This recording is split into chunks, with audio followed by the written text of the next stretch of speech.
Chapter 36. New Subjects. Lydia, Sophie and Freddie made their way along the corridor to the North Tower. There was an excited buzz among the many female students, and a general feeling of foreboding hanging over the boys.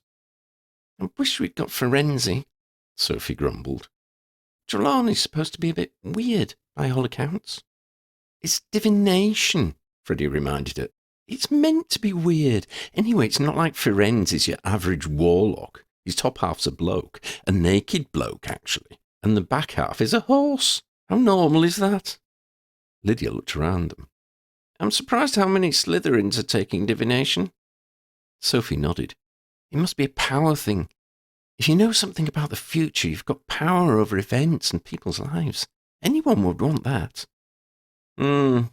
Lydia retorted. "Oh, sorry, Lids," she said. "Wasn't thinking." "What?" said Freddie, then realised. "Oh, yeah, shush." They gathered around the tower room, looking up at the round trapdoor above. It opened. A silver ladder descended, and a voice called, "Enter!" The students looked at each other. "This is cool," Freddie said, then started to climb the ladder. Lydia and Sophie looked at each other, shrugged, and followed him. They emerged into another round tower room. It was scattered with furniture and trinkets. There were a number of low round tables, each with armchairs and beanbags surrounding them. There was a wide fireplace in which a fire was burning, heating a large copper kettle. By the fireplace was a high-backed armchair. The room was warm and had a heavy, heady atmosphere. Lydia felt her head was swimming with the warmth and a strange herbal scent. Here and there around the room crystal balls glittered in the reflected light of the fire and several red-shaded lamps. A slender figure emerged from the shadows. It glittered all over, and Lydia got the impression of two large, staring eyes. These turned out to be Professor Trelawney's glasses. "Welcome," she said in calculatedly mystical tones. "We meet at last. Please take a seat, each and every one of you." The Professor herself took to the high-backed armchair. She sat in a flurry of sparkly robes and diamante-strewn shawl, her jewellery tinkling as she moved. Lydia and Sophie took to armchairs at one table. Freddie threw himself into the leather-clad beanbag between them. Professor Trelawney introduced herself and her subject. There was much talk of the sight, and of inner eyes, and of people either having or not having the gift. After this, she began to tell various students things about themselves. These were things which she could only have known if she had read their files or talked to their other professors. For some, she made predictions of vaguely worded occurrences at unspecified dates. She came to Lydia's table. The professor pointed a long, thin finger at Freddie. You! One day you will be famous. People will praise you and bless your name. But I see a veil cast around you. People will not see you, and they will weep." Freddie smiled and nodded. "I get that a lot." Trelawney stared at him for a while, then looked to Sophie. I see a small girl, sad and lonely. Then I see you surrounded by friends. You're chasing something. People are cheering and calling out your name." Sophie nodded slowly. "Right." The professor turned to Lydia. She frowned and looked at her from several different angles. When she spoke, she sounded confused and unsure. "Someone is watching you. There are trees, mist, a grey cloak, a grey face. He is watching, trying to understand something about you, trying to get the measure of you. I see a woman. She's terrified. She screams she wants to die. She would rather die. I can taste something bitter on the wind. It is betrayal. I see an old man standing guard. He wears silver armour, but it is old and dirty now. almost black. You will... Her voice tailed off. She leaned close to Lydia, her glasses almost touching Lydia's face. She whispered one word. Kill.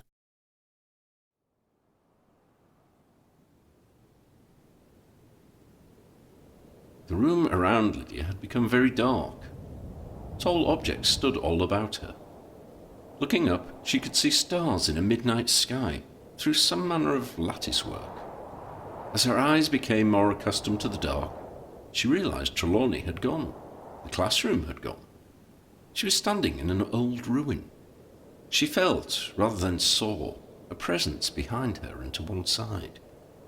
She knew that if she turned around, she would see the Grey Watcher she had seen in many half-remembered dreams.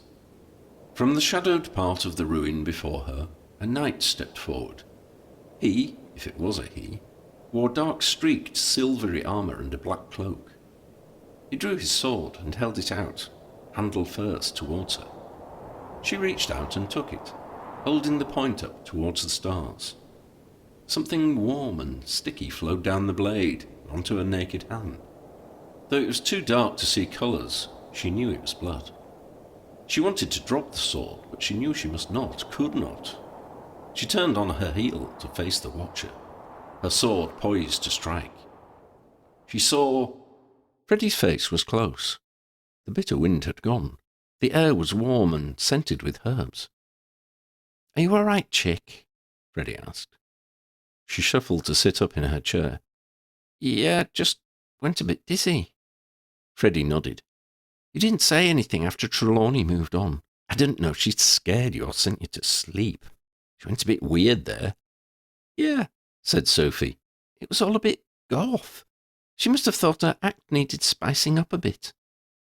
After doing her best to unsettle the students, Trelawney gave them all a cup of tea. Lydia was thinking how nice that was of her, when she told them she wanted them to look at the tea leaves once they had finished. The idea was to divine the future from the shapes the tea leaves made in the bottom of the cup. They had to use their textbooks to decipher the shapes. Lydia thought it seemed a mundane and roundabout way of telling the future. Her tea leaves looked like a three-headed snake. This didn't seem likely, and there was no corresponding figure in the textbook. Maybe divination was a bit of silliness, people often said it was.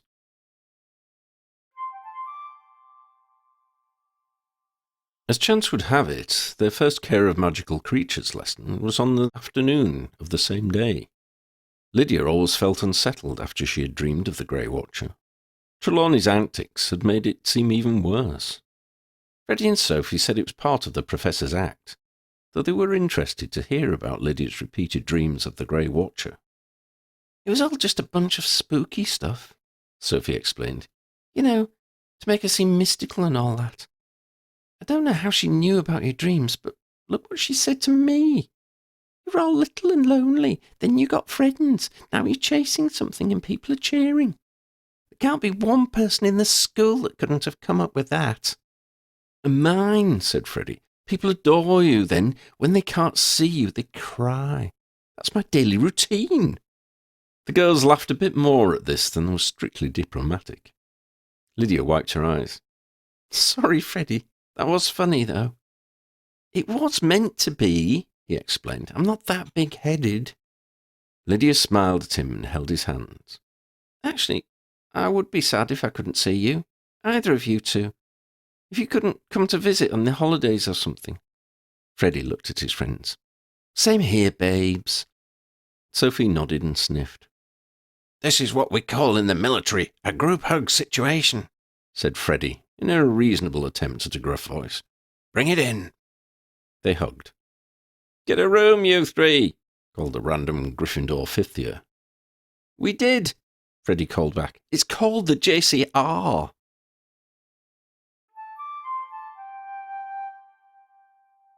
They arrived outside Hagrid's hut, where the students were gathering for their lesson. Hagrid was counting heads. He didn't seem to find it easy. "Right, if you all could just stand still for a minute, I'll check how many more we're expecting." He counted again, then looked up the slope towards the castle. There's the last two. The whole class turned to look. 2 figures, one large and one small, were hurrying down towards them. Freddie turned to Lydia. "Is that who I think it is?" "Yep," said Sophie. "If you think it's Dean and Oddie, that is." "Sorry," puffed Dean as they drew up. "A bit of a book-opening incident. You know you were supposed to stroke the spine to calm it down first. I mean, it was on your Hogwarts letter," Hagrid said. Dean gave a grimace. "I do now." Oddie rolled his eyes. Hagrid nodded. "Right, well, good. Welcome to your first lesson in care of magical creatures. There's some stuff I gotta tell you all before we get going. Safety stuff and the like. Some of the magical creatures you'll be dealing with in this class can be right dangerous. These are animals that stupid people call monsters. The real monsters go around on 2 legs with wands, killing and destroying, like in the war. The creatures you'll meet in this class are magical and important. They have feelings and understandings, just like us. And they deserve your respect. Listen careful to all your instructions and abide by them. But most of all, give every animal your respect. If you understand them and respect them, then ain't nobody going to get hurt. If you disrespect any of these creatures, you'll be off this course, maybe even expelled. If you survive, that is.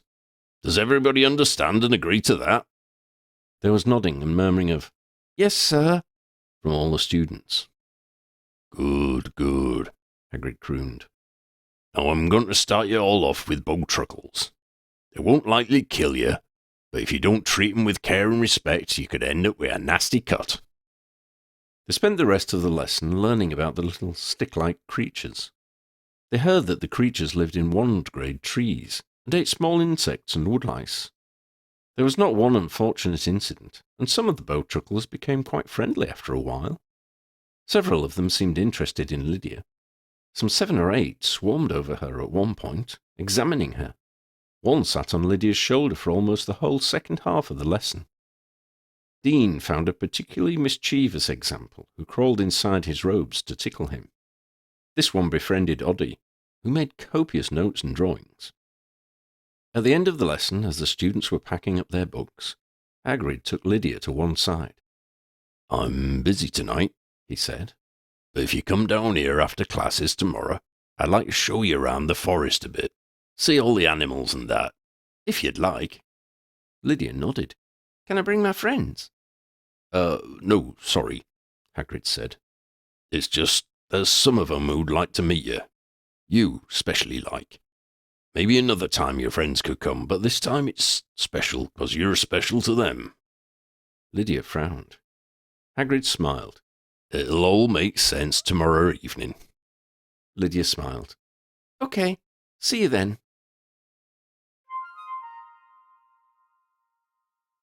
Lydia had been intrigued that Oddie and Dean had decided to take the magical creatures course. She asked them about it that evening in the Ravenclaw common room before tea. "It was Oddie's idea," said Dean. Oddie looked up from a book and nodded. "I like animals now. Cats are interesting. People say humans should be more like dogs. I think they should be more like cats. If you do something to a cat that it doesn't like, it lets you know. Then it moves on and forgets about it, because you've learnt not to do it again. If you do something a human doesn't like, they say nothing.